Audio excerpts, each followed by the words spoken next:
Right. अगर आपने किसी के लिए अच्छा किया हुआ है ना, वो लौट कर पूरा घूम घाम कर आपके पास वापस आएगा। और बुरा किया हुआ है तो वो भी कहीं नहीं जाएगा, वो भी आप ही को भोगना है, वो भी आपके पास आएगा। आपके ऊपर आए, आपके बच्चों के ऊपर आए, आपके पीढ़ियों में, आपके परिवार के अंदर आए, अरे अगले जन्मों तक जाती है कर्मों की बातें। ऑब्वियसली आपका प्रारब्ध तभी बनता है ना। जी जी जी। आज के इस डेट में आप और मैं साथ में क्यों बैठे हैं? क्या आप मुझे जानते थे? बिल्कुल नहीं। मैं भी आपको कभी नहीं मिली। जी जी। आज यहाँ साथ में क्यों बैठे हैं? वही, कुछ तो होगा, है ना। दूसरी एक समझने की बात है, मैंने ऑटिज्म की बात बीच में की थी कि बच्चों में कई बार बहुत ज़्यादा ऑटिज्म आजकल बढ़ता चला जा रहा है। मेडिकल साइंस इतनी एडवांस होने के बावजूद भी बढ़ रहा है, कोई सोल्यूशन नहीं है किसी के पास। थेरेपीज पे थेरेपीज पेरेंट्स देते हैं, क्या बच्चे ठीक हो पा रहे हैं? बहुत कम, बहुत कम रेशो होगा। ऐसी कितनी ही कुंडलियां मैंने देखी हैं जिन बच्चों में ऑटिज्म की प्रॉब्लम कुंडली के अंदर साफ साफ नजर आती है। 3 प्लैनेट्स हैं, अगर आपके वो खराब है ना तो बच्चों में ऑटिज्म की प्रॉब्लम 99% मिलेगी। आपका जुपिटर अगर वीक है तो, अगर आपका राहु मून और बुध का कोई रिलेशन बन गया, ऑटिज्म की प्रॉब्लम होने के चांसेस बढ़ जाएंगे कुंडली के अंदर। Oh my God. ओके। हम कई बार अपने क्लाइंट्स को जो सिजेरियन कई बार होते हैं आजकल, मैक्सिमम चीजें सिजेरियन के थ्रू होती हैं। इसमें टाइम एंड एवरीथिंग डिसाइड कर कर भी बताया जाता है। अच्छा। तो एक अगला क्वेश्चन आएगा कि जी फिर हम ऐसे तो फिर नेचर तो कुछ भी नहीं रहा। हम या एस्ट्रोलॉजी एस्ट्रोलॉजर्स सिर्फ और सिर्फ कोशिश कर सकते हैं आने वाले टाइम को सही करने की, डायरेक्शन दे सकते हैं कि ये करने से ऐसा अच्छा होगा। अगर आपका प्रारब्ध नहीं अलाउ करेगा ना तो आप उस टाइम पर वो चीज़ कर ही नहीं सकते। डॉक्टर गायब हो जाएगा। अच्छा। आपको अपॉइंटमेंट मिल ही नहीं पाएगी। अच्छा। Oh my God.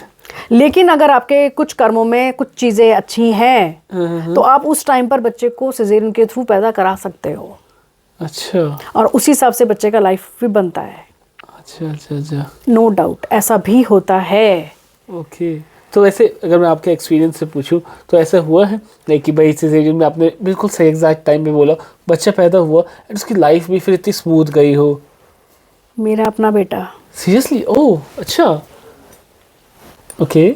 मेरा अपना बेटा। अब अपने से ज़्यादा तो मैं कोई और एक्सपीरियंस कोट नहीं कर सकती। क्योंकि मैं किसी क्लाइंट के बारे में आपको बताऊंगी तो सबको ये रहता है अरे क्लाइंट कौन क्या कैसे। तो मैं सबसे बड़ी एग्जांपल हूँ इस चीज़ के लिए भी, और कैसे डेस्टिनी आपको चेंज कराती है, आपका करियर भी, आपके और लाइफ पाथ को भी।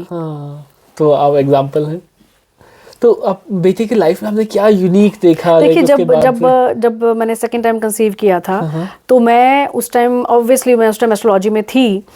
तो पहली बात तो ये कि उस टाइम पर जो वो 9th मंथ्स थे ना तो मैं एस्ट्रोलॉजी में ही थी। वास्तु विजिट्स कर रहे हैं और अपने अपने अलग अलग बुक्स को हम पढ़ते होते हैं, अभी भी पढ़ते हैं। तो मेरे बेटे में ना छोटे वाले में वो है चीज़ें। वो अपने आप से पूजा पाठ करता है ना। उसको मैं कुछ कहूँ कि आप ऐसा करो तो वो अपने आप जाके करेगा। बड़े बेटे में चीज़ें कम है। उस टाइम मैं इतनी इंटरेस्टेड नहीं थी। अच्छा। उस टाइम पर मैं लीगल में थी। ओके। राइट। ये डिफरेंस लीगल नॉलेज होगी उसको। वो आर्गुमेंट बहुत अच्छा करता है। सीरियसली पढ़ने को कहा जाए तो अभी तो मैंने पढ़ कर कहता मैं दोबारा क्यों। Oh my God. राइट। तो ये डिफरेंस बहुत क्लियर विजिबल है। दूसरा जब मैंने उस होने से पहले उस टाइम को हमने देखा तो मुझे डेट डॉक्टर ने जो दी थी उससे 15 दिन पहले मैंने सिजेरियन करवा लिया। अच्छा। क्योंकि उस टाइम पर शुक्र अस्त होने वाले थे। अच्छा। अब शुक्र अस्त किसी बच्चे की कुंडली में दिक्कत करेगा। अगर लड़का हो जाए तो वैसे ही बहुत प्रॉब्लम, बीइंग अ मेल। शुक्र का होना बहुत इंपॉर्टेंट है मेल्स में। और अगर फीमेल भी है तो उसकी कुंडली में शुक्र उसका पार्टनर, लाइफ पार्टनर और वैसे भी लग्जरी वगैरह, अच्छे रिलेशनशिप, जी अट्रैक्शन बॉडी का, तो वीनस तो इम्पोर्टेंट है। राइट। तो उन चीज़ों को देखा कि भाई ये तो 15 दिनों के बाद ये तो दिक्कत आएगी, तो 15 दिन पहले कराना है। तो उस दिन में भी पहले हमने डे डिसाइड किया, फिर उसका टाइम डिसाइड किया। अच्छा। कि रात को, कि दिन में, कि दोपहर में, कि कब क्या टाइम होना चाहिए। तो रात के 12 बजे। अच्छा। डॉक्टर से मुझे रिक्वेस्ट करनी पड़ी कि मुझे इतने बजे ही चाहिए, उससे आगे पीछे नहीं। अच्छा। then? उसके आगे आप ले सकते हो, उससे पहले नहीं। अच्छा। तो उन्होंने सिजेरियन, मुझे अच्छे से याद है ओटी में भी ना उन्होंने 5 मिनट वेट किया। कि दैट एग्जैक्टली खड़ी हो कि हम आपको 5-10 मिनट पहले लेकर जाएंगे क्योंकि एनेस्थीसिया एंड ऑल सब कुछ करना पड़ता है, उस प्रोसीजर में देर ना हो जाए। तो आपका टाइम नहीं निकलना चाहिए। तो वो उनका टाइम, वो प्रोसीजर बहुत जल्दी हो गया, विदिन 2-3 मिनट्स हो गया। तो मैंने कहा जी मुझे तो 12:06 का टाइम है, उससे पहले मैं नहीं कराऊंगी। तो उन्होंने 5 मिनट वेट किया। अच्छा। Then they started everything. Okay. So एक बार जब उनका बर्थ हो गया सो आपने उनकी लाइफ में कोई देखा हो, जैसे आपने बताया लाइक कि जो बड़े बेटे में उसमें डिफरेंस फील हुआ, जी। कुछ हुआ है इस तरह से लाइक? देखिए उस टाइम पर ना, क्योंकि मरकरी बहुत अच्छी पोजीशन में नहीं था। अच्छा। ये आपको मैं ऐसा एग्जांपल दे रही हूँ ना, कोई एस्ट्रोलॉजर आपको आकर ऑनलाइन नहीं देगा हाँ जी, अपनी पर्सनल चीज़ें। जी जी जी। मेरे बेटे की उस टाइम पर, क्योंकि मरकरी बहुत अच्छी पोजीशन में नहीं था, लेकिन हमारे पास कोई और ऑप्शन था नहीं, क्योंकि आगे का मैंने बताया ना वीनस डाउन जाने वाला था। जी जी जी। तो मरकरी का थोड़ा सा डिस्टर्ब होना या थोड़ा सा डिग्री वाइज कम होना मेमोरी पर कई बार बात लेके आता है। अच्छा। तो उसको मुझे जब हम लोग पढ़ाते हैं उसको, अब वो तो अब अच्छे स्टैंडर्ड में आ गया, बट हमने शुरू से ना उसके साथ पढ़ाई में उसको कंपैरेटिवली ज़्यादा मेहनत करानी पड़ी। ओके। मेमोरी में हाँ। एक चीज़ को 10 बार कराना पड़ता था, तब जाकर उनको एक चीज़ याद होती थी। अच्छा। जबकि बड़े के साथ ऐसा नहीं है। अच्छा अच्छा अच्छा। उसको 1-2 चीज़ें बताई जाए तो वो बहुत जल्दी कंपैरेटिवली ग्रास्प कर जाएगा, बिकॉज वो मेष है। अच्छा। वो मंगल है। मंगल है। अच्छा। वो चीज़ों को बहुत जल्दी एक्सिक्यूट करता है। यहाँ पर थोड़ा मरकरी, और सब चीज़ें अच्छी हैं, गजकेसरी योग के साथ है। अच्छा। लेकिन मरकरी थोड़ा सा डाउन है, तो एक चीज़ को मुझे 10 बार उसको रटाना पड़ता है। हाँ। कोई नहीं, अब तो यही आ गया, अब तो आसान हो जाएगा। अब कुछ याद करने की जरूरत उसकी कुंडली में राहु अच्छा है। अच्छा। तो इसलिए वो AI के थ्रू सारे काम करा लेते हैं। करा लेंगे। Very nice. तो अब कौन सी क्लास में हो? अभी वो 6th में आने वाला है। 6th में। Okay okay. चलो, really hoping for better future. 5 round करते हैं, लाइक कुछ 5 क्वेश्चंस हम पूछेंगे जिनके आंसर आप चाहे तो 1 वर्ड में या 2 वर्ड्स में कर सकते हैं। अगर आप चाहेंगे तो आप एक्सप्लेन कर सकते हैं, but this is like that. Okay. Success के लिए सबसे पावरफुल प्लैनेट कौन सा है? जुपिटर। ओके। 2026 में जुपिटर की सबसे इंपॉर्टेंस रहेगी। जुपिटर के कुछ भी रेमेडीज को करेंगे ना, 2026 आपके हर लिहाज से आपके लिए बेटर है। सब हमारे व्यूअर्स के लिए कोई रेमेडी या फिर कोई चीज़? पीली चीज़ों को ज़्यादा से ज़्यादा यूज़ करें आप, जैसे माथे पर चंदन का या केसर का तिलक लगाना रोज़ाना, पीले चीज़ों को ज़्यादा यूज़ करना कपड़ों की फॉर्म में। इवन आप विष्णु भगवान की कोई भी एक मंत्र को, ओम नमो भगवते वासुदेवाय नमः, डेली में अगर थोड़ा सा भी आप कर लेंगे ना, आपके जुपिटर स्ट्रॉन्ग बहुत अच्छा रिजल्ट देने वाले हो जाएंगे। Thank you so much. And एक सिंपल वास्तु टिप जो हर घर में फॉलो होनी चाहिए? जी, आपका नॉर्थ ईस्ट क्लीन होना चाहिए, एकदम लाइट होना चाहिए। हो सके तो वो एरी हो, वेंटिलेशन यहाँ पर प्रॉपर हो। अगर बहुत कोई ऐसी समस्या है, कुछ रखा हुआ है, तो एटलीस्ट यहाँ पर आप कोई वाटरफॉल या कोई पिक्चर इत्यादि यहाँ पर आप ज़रूर लगा दें। बहुत सारे वास्तु दोष आपके इसी चीज़ से खत्म हो जाते हैं। ओके। एस्ट्रोलॉजी, साइंस, बिलीफ या एनर्जी? तीनों चीज़ें। ये बिलीफ भी है, ये साइंस भी है, ये कैलकुलेशन भी है, और ये फुल पॉजिटिव एनर्जी भी है, जो आपको एक लाइट दिखाती है आपके आने वाले टाइम के लिए। ये अंधविश्वास कभी भी नहीं फैलाती, कभी भी ये वहम नहीं देती। आपको सही कैलकुलेशन के साथ अगर कोई एस्ट्रोलॉजर अगर आपको गाइडेंस दे, वो रेमेडीज दे, तो आने वाला टाइम आपका, जो आप पूरे बिलीव के साथ अगर आप उन चीज़ों को फॉलो करते हैं, तो ये आपके लिए पॉजिटिव एनर्जी से भरी हुई है। पूरी कैलकुलेशन साइंटिफिक रीजंस के साथ है, और आप इसमें डेफिनेटली अबेंडेंस ही अबेंडेंस आपको इसमें मिलेगी। वाओ, रियली होपिंग हमारे व्यूअर्स को भी यही बेनिफिट मिले। जी बिल्कुल। किस एज में कुंडली को सीरियसली समझना चाहिए? After 12 years. After 12 years, okay. 12 साल तक बच्चों की कुंडलियों को ज़्यादा नहीं देखना चाहिए, लेकिन हाँ, जैसे आजकल के टाइम में क्योंकि बहुत सारी प्रॉब्लम्स हैं, ऑटिज्म वगैरह है या और चीज़ें हैं, केवल एक बार ज़रूर से चेक कर लें एक छोटे लेवल पर। लेकिन एग्जैक्टली अगर हम देखें तो 12 साल के बाद बच्चों की कुंडली को एनालिसिस करवाइए, जिससे उनकी एजुकेशन, किस करियर में उनको पढ़ाई करनी चाहिए, किस करियर फील्ड को चूज़ करना चाहिए, वो सब चीज़ें उनके लिए क्लियर हो जाएं। Okay okay okay, that's great. एक डेली हैबिट जो प्लैनेटरी एनर्जी को स्ट्रॉन्ग करती हो? सुबह जल्दी उठना, और कुछ ऐसी 5 जगहें हैं जहाँ पर जल अर्पित करना। अच्छा। सबसे पहले सूर्य को जल दें, तुलसी के पौधे में जल दें, भगवान शिव पर जाकर शिवलिंग पर जल दें, और सबसे पहले उठते ही अपने घर के बाहर थोड़े से साफ पानी का छिड़काव करें, जिससे पॉजिटिविटी आपके घर के अंदर आए।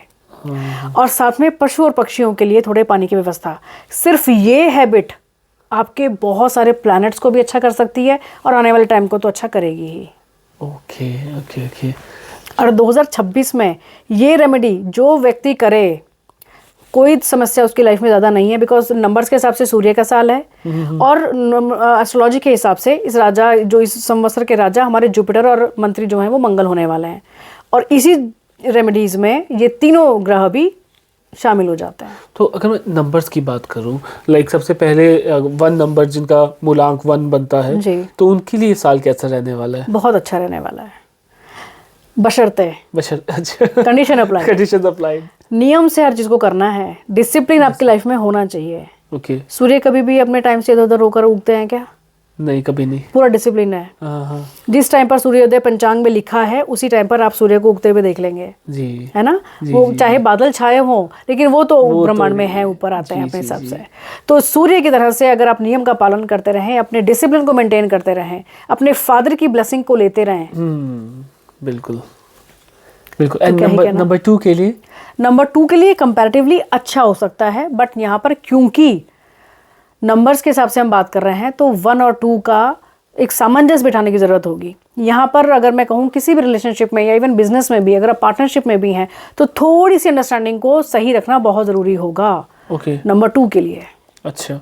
अदरवाइज थोड़े से क्लैशेस होना, आर्ग्यूमेंट्स होना, किसी चीज़ों में थोड़ी सी प्रॉब्लम का आना, और अपने ईगो को थोड़ा सा सही से रखें, क्योंकि नंबर 1 वाले आपके ऊपर हावी रह सकते हैं। अच्छा। एंड नंबर 3 के लिए? नंबर 3 के लिए ये बहुत अच्छा साल है, खास तौर से बिजनेस के लिए, बिजनेस की अपॉर्चुनिटीज़ के लिए, ग्रो करने के लिए, शेयर मार्केट के लिए। नंबर 3 बहुत लाजवाब नंबर, हर लिहाज से ये नंबर ग्रो करेगा इस साल में 2026 में। और इम्पॉर्टेंटली क्योंकि इस संवत्सर के राजा जुपिटर होने वाले हैं और नंबर्स में उनका नंबर 3 है, तो अगर आप पीली चीज़ों को यूज़ करना शुरू कर दें, केसर का तिलक या हल्दी का तिलक रोजाना अपने माथे पर लगाना शुरू कर दें, तो अबेंडेंस से आपको कोई दूर नहीं कर सकता। ओके। नंबर 4 क्योंकि राहु का ये नंबर है, और इस साल में 4 नंबर वालों को, 7 नंबर वालों को और 8 नंबर वालों को थोड़ा सा संभल कर चलने की ज़रूरत रहेगी। अच्छा। 4 नंबर वाले क्योंकि सूर्य के साथ इनका ग्रहण दोष बन जाता है, लेकिन अगर सही चीज़ों को फॉलो करें, जैसे आपको मैंने पहले कहा, राहु की कुछ रेमेडीज को कर लेंगे ना, तो ग्रहण दोष होने के बावजूद भी राहु और सूर्य की युति जो है वो आपको कहीं से कहीं पहुंचा देती है। ओके। अपने फादर की ब्लेसिंग्स को हमेशा ले लीजिए, उनका कभी भी डिसरिस्पेक्ट आप ना करें। अच्छा। गलत भी कह रहे होंगे, आपको वो बात पसंद नहीं भी आ रही, बट आर्गुमेंट नहीं। वाह। दूसरा, सूर्य को जल रोजाना दें, 4 नंबर वाले स्पेशली। अच्छा। इसी के साथ में किचन में एक टाइम का खाना खाएं ज़रूर, मछलियों को दाना दें, आपको बहुत कुछ चीज़ें इस साल में मिल जाएंगी। अच्छा। क्योंकि एस्ट्रोलॉजी में अगर हम ट्रांजिट को देखें तो 4 नंबर राहु का है, और राहु इस टाइम में बड़ी अच्छी राशि में भी है और अपने ही नक्षत्र में है। तो 4 नंबर वालों को इतनी भी टेंशन की बात नहीं है, कुछ चीज़ों को बस आप कर लो जो रेमेडीज अभी आपको मैंने शेयर की, आपके भी बहुत अच्छी चीज़ें हैं। और 5 नंबर के लिए? 5 नंबर के लिए बहुत बढ़िया चीज़ें हैं। अगर कोई नया बिजनेस शुरू करना चाहते हैं, शेयर मार्केट से कुछ इनकम करना चाहते हैं, न अपने ऑलरेडी बिजनेस को ग्रो करना चाहते हैं, तो नंबर 5 के लिए बहुत अच्छा साल है ये। ओके। अपने जो भी आपके स्पिरिचुअल गुरु हैं या जो भी आपके टीचर, मेंटोर जो भी आपके हैं ना, उनकी गाइडेंस में अगर आप चलते हो तो बस बल्ले बल्ले इस बार आपकी। अच्छा। कोई कंडीशंस अप्लाइड? यहाँ पर कोई बहुत ज़्यादा नहीं है। हाँ, कम्युनिकेशन को अच्छा रखिएगा आप अपने। ओके। आर्ग्यूमेंट में किसी के साथ ना पड़े तो आपके लिए ये बहुत ज़्यादा ज़रूरी हो जाएगा। जहाँ आपने अपनी एनर्जी को इन सब चीज़ों में उलझाया तो फिर अडल्स आएंगे। Perfect perfect. And 6 number? Number 6 यहाँ पर अगेन वीनस, ये भी अच्छा नंबर है, लेकिन यहाँ थोड़ी सी कंडीशंस अप्लाई रहेंगी। नंबर 6 वैसे हमेशा ग्रोइंग नंबर है, ये हमेशा अच्छा ही करता है, लेकिन यहाँ पर हम बात करें क्योंकि जुपिटर की, और जुपिटर और वीनस शुक्र यानी कि थोड़े से एंटी माने जाते हैं, जबकि दोनों गुरु हैं, बहुत ज़्यादा प्रॉब्लम नहीं है। लेकिन नंबर 1 के साथ, नंबर 6 के साथ थोड़ा सा इनका मनमुटाव रहता है। ओके। यहाँ पर क्योंकि नंबर 1 में एग्रेशन और ईगो ज़्यादा रहेगा, और नंबर 6 की अगर हम बात करें, क्योंकि साल के पूरे जो अगर नंबर्स के हिसाब से देखें तो नंबर 1 का साल है, हाँ जी। तो 6 के साथ में थोड़ी सी कंपैटिबिलिटी में इश्यूज रहते हैं इनके। Okay. तो नंबर 6 को ना गाय की सेवा करना, मंदिर जाना, लेडीज के साथ अच्छे बिहेवियर को रखना, ये आपके लिए पूरे साल को अच्छा कर देगा। या भगवान शिव की पूजा करें, जल रोजाना दे पाएं, या मंडे टू मंडे अगर आप वो जल अर्पित करते हैं, मीठा जल, अच्छा। जल के अंदर थोड़ा सा गंगा जल मिला लें, थोड़ी सी चीनी मिला लें और भगवान शिव पर जाकर अर्पित करें, आपके लिए पूरा साल अच्छा है। ओके। एंड 7 नंबर के लिए? नंबर 7 के लिए यहाँ पर आती है केतु की बात। हाँ जी। अब ये कहें कि जी यहाँ इनके लिए खराब चीज़ें रहने वाली हैं, तो ये पूरी तरह से सही नहीं होगा। हाँ, कुछ प्रिकॉशंस इनको जरूर रखनी पड़ेंगी, कुछ चीज़ों का ध्यान रखना पड़ेगा, लेकिन बहुत ज़्यादा प्रॉब्लम इनके लिए भी नहीं है। यहाँ जितना आप स्पिरिचुअल रहेंगे, क्योंकि जुपिटर यहाँ के राजा हैं, इस पूरे संवत्सर के राजा जुपिटर है, और केतु उनका फेवरेट स्टूडेंट है। हाँ जी, हाँ जी। अगर गुरु जुपिटर जो गुरु है ना, तो उनका फेवरेट स्टूडेंट है केतु। केतु। केतु कहीं ना कहीं उनके एनर्जीज को लेकर चलता है। हाँ जी, तो यहाँ केतु की तो प्रोटेक्शन जुपिटर ही कर लेंगे। अच्छा, लेकिन कंडीशंस कि आपको स्पिरिचुअल रहना है, आपको बहुत ज़्यादा आर्ग्यूमेंट्स में, मोह माया में, बहुत बड़ी बड़ी इन्वेस्टमेंट्स में इस बार नहीं पड़ना। ओके, जितना हो सके तीर्थ यात्राएं करें, थोड़ा पूजा पाठ करें, कोई भी मंत्र अगर आपके पास गुरु दीक्षा के हिसाब से है तो उसका जाप करते रहें। ये चीज़ें ही आपको हर एक चीज़ से उबारती चली जाएंगी। गुरु का सानिध्य आपके लिए बहुत इंपॉर्टेंट है। अच्छा, नंबर 8 वाले 8 नंबर के ये हाँ आ जाते हैं शनि महाराज। अब ये तो खैर अपनी खुद की बहुत सारी एनर्जीज को लेकर रहते हैं, लेकिन नंबर 8 के लिए ना बहुत सी रिस्पॉन्सिबिलिटीज होती हैं, बहुत से हर्डल्स कई बार होते हैं, डिले होते हैं इनके काम कई बार। तो इस बार सूर्य के साथ में 8 का 36 का आंकड़ा रहने वाला है। अच्छा, क्योंकि नंबर 1 का साल है। हाँ जी, हाँ जी, तो यहाँ पर बहुत ज़रूरी है नंबर 8 वालों को कि एक तो वो डिसिप्लिन के साथ रहें। यहाँ पर डिलेज, एक तो वैसे ही आपके काम डिले होते हैं, अगर ऊपर से आपके अंदर भी आलस रहेगा, लेकिन आपको उसको ओवरकम करना है। ओके, कामों को डिले करना आपके खुद के लिए खराब रहेगा। अच्छा, ये 8 नंबर वाले फील कर सकेंगे कि इस साल में ना इनके अंदर कई बार ज़्यादा आलस फील करेंगे, ये कामों को टालने की इनकी हैबिट बनेगी, लेकिन इसी चीज़ को उनको नहीं करना है क्योंकि ये साल डिसिप्लिन का है। और शनि महाराज धीरे चलने वाले हैं। अच्छा, एक राशि पर 2.5 साल इसीलिए तो रहते हैं ना। हाँ, तो आपको इन्हीं चीज़ों को कम करना है कि अगर मन नहीं भी हो रहा ना, काम इंपॉर्टेंट है तो उसको आपको करना है। अगर आपने काम छोड़ा तो आपके लिए डिले तैयार है। अच्छा, यहाँ वो चॉइस नहीं है। 9 नंबर, 9 नंबर के लिए बहुत बढ़िया साल है। बहुत ग्रोइंग साल है। अगर प्रॉपर्टी की बात करें या गोल्ड की बात करें, ये सब चीज़ें इस बार अगर 9 नंबर आपका बनता है तो इन सब चीज़ों में आप इन्वेस्ट करिए। बहुत ग्रोइंग है, बहुत बढ़िया। मंगल का नंबर है ये 9, और इस बार के संवत्सर के मंत्री मंगल होने वाले हैं। अच्छा, कोई भी ऐसा काम जो आप मंगल से रिलेटेड अगर आप करते हो तो उसमें 100% आपको सक्सेस मिलनी ही मिलनी है। ओके, बशर्ते भाई के साथ अच्छे टर्म्स रखिए। अब सगे भाई के साथ, सगे भाई के साथ ओके, कोशिश करिए। कुछ चीज़ें पसंद नहीं भी आती, कुछ बात ऐसी नहीं बनती है तो उनको सही तरीके से सुलझाया जाए, ना कि लड़ाई झगड़े से, ना कि आर्गुमेंट से। हाँ जी, हाँ जी, भाई के साथ आपकी किसी की भी सपोर्ट अगर रहती है ना तो समझो मंगल की सपोर्ट उसके साथ है। अच्छा, कॉमन एक बहुत बड़ी जो एक गलती लोग आजकल करते हैं ना अपने ईगो के चक्कर में, ईगो तो कुछ देर का है लेकिन पूरी लाइफ खराब कर रहे हैं लोग। बिल्कुल बिल्कुल बिल्कुल। क्या है वो गलती? कि अपने ही रिलेशनशिप को कोई लोग संभाल नहीं पा रहे। हर एक प्लैनेट हर एक रिलेशनशिप को भी रिप्रेजेंट करता है। सूर्य आपके फादर हैं। अच्छा, मून आपकी मदर है। बुध आपकी सिस्टर या आपकी बुआ, आपकी मासी। ठीक है जी। मंगल आपके भाई हैं। जुपिटर आपके गुरु या जो भी आपके टीचर्स होते हैं किसी भी फॉर्म में, किसी भी एज में, कोई मेंटोर है आपके, ये जुपिटर है। वीनस ऑब्वियसली आपका लाइफ पार्टनर, मेल फीमेल कोई भी, यहाँ सिर्फ लेडीज़ की बात नहीं है, आप फीमेल्स की कुंडली में भी तो वीनस होगा ना, वो भी तो वो मेल होगा। तो लाइफ पार्टनर, लेडीज़, आसपास के कोई भी कुलीग्स जो लेडीज़ हैं वो वीनस है। अगर हम बात करते हैं जो भी आपके जो नीचे काम करने वाले लोग हैं, जो स्टाफ है आपका, 4th क्लास हैं, 4th क्लास सारे राहु हैं, जो लेबर क्लासेस हैं वो सब शनि हैं, ये आपके जो सबॉर्डिनेट्स हैं वो शनि हैं। ठीक है जी। हम इन सब चीज़ों को अगर अपनी रोज़मर्रा की ज़िंदगी में इस तरह से देखें तो आपको बड़ी रेमेडीज़ की ज़रूरत ही नहीं पड़ेगी। अच्छा, आप अपने रिश्तों को तो संभाल लो, आप वहाँ थोड़ा सा सामंजस्य बिठा लो ना, वहाँ थोड़ी सी चीज़ों को सहन कर लो ना, आपको कहीं जाने की ज़रूरत नहीं पड़ेगी। आप फादर के साथ भी आर्ग्यूमेंट करते हैं, मैं बड़ा, आपने बहुत सिखा लिया, अब मैं बड़ा हो चुका हूँ, राइट। आपका सूर्य कैसे सही रह जाएगा? हाँ जी। आपको यश कैसे मिल जाएगा? फादर से तो ब्लेसिंग मिल नहीं पा रही। सही में आप सोचते हो कि मैं दुनिया मुट्ठी में कर लूँ। हाँ जी। कैसे? बिल्कुल। मन में उतार चढ़ाव चलते रहते हैं, आप पता नहीं क्या क्या चीज़ों में उलझे रहते हो, स्ट्रेस बुरी तरह से चढ़ा हुआ है, एंजाइटी आपको होती रहती है। कभी मदर के पास जाकर डिस्कशन किया है कि माँ मुझे आज ये प्रॉब्लम है? कभी उनसे बैठकर बात की है? कभी उनकी गोद में सर रखकर पहले की तरह, बचपन की तरह से चीज़ों को समझने की कोशिश की है उनसे? लगता है कि पेरेंट्स तो बूढ़े हो गए, अब हम तो नई जनरेशन के बच्चे हैं।